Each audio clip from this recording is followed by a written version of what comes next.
Hello lovely humans. Spoilers, I didn't die. Mum, you probably shouldn't watch this one.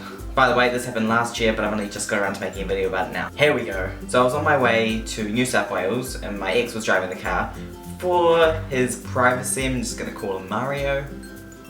Mario had told me to have a nap so I wouldn't be tired later on when it was my turn to drive, which I think was fair enough. See, I was just about to pass out when Mario realised he was really close to the centre line, and at that point an oncoming van was also very close to the centre line, so obviously it was a bit of a surprise. At this point no one had actually gone over the centre line, they were just really, really close. Mario, surprised by the oncoming van, had overcorrected to the left, which means we started skidding, and to correct that, he overcorrected to the right, which made us go flying across the road. Being in the passenger seat and sliding sideways means that anything that hit us would have killed me first. We were so lucky that there was no oncoming vehicles, a bus, a truck, anything, and we would have just been dead. I saw my life flash before my eyes. I mean, nothing happened, but we missed two massive trees and a drain pipe by a couple of feet. Mario didn't avoid every obstacle, mind you.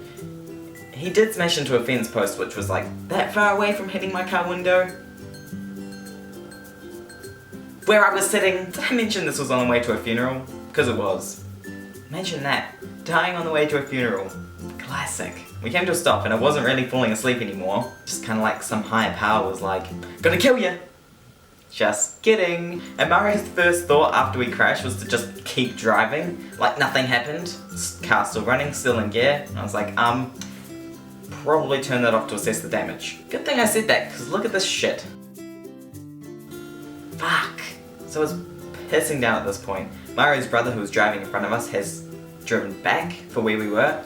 We tried to call a local mechanic to see if he could come look at the car, but it turns out that he moved away because there wasn't enough work in the area we had crashed in. So we called roadside assistance and it would be like a couple of hours. But in the meantime we tried to fix the problem ourselves, pulled off the damaged tyres and put them in Mario's brother's car. We took them to a server to pump them up, but there was just too much rocks and dirt and grass and shit inside them, so we couldn't actually pump them up without, like, we couldn't make a perfect seal. But luckily, there was a tyre place 5 minutes down the road.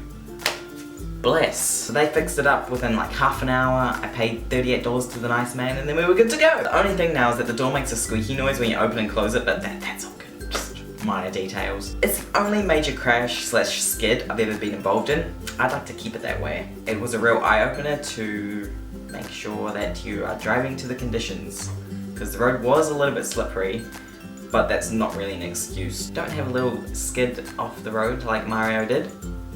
That shit's scary. Now that you've heard my little story, please stay safe on the roads, do your seatbelts up and just drive to the conditions. If the road's slippery, just go a little bit slower. Bye. Drive to the conditions. If they change, reduce your speed.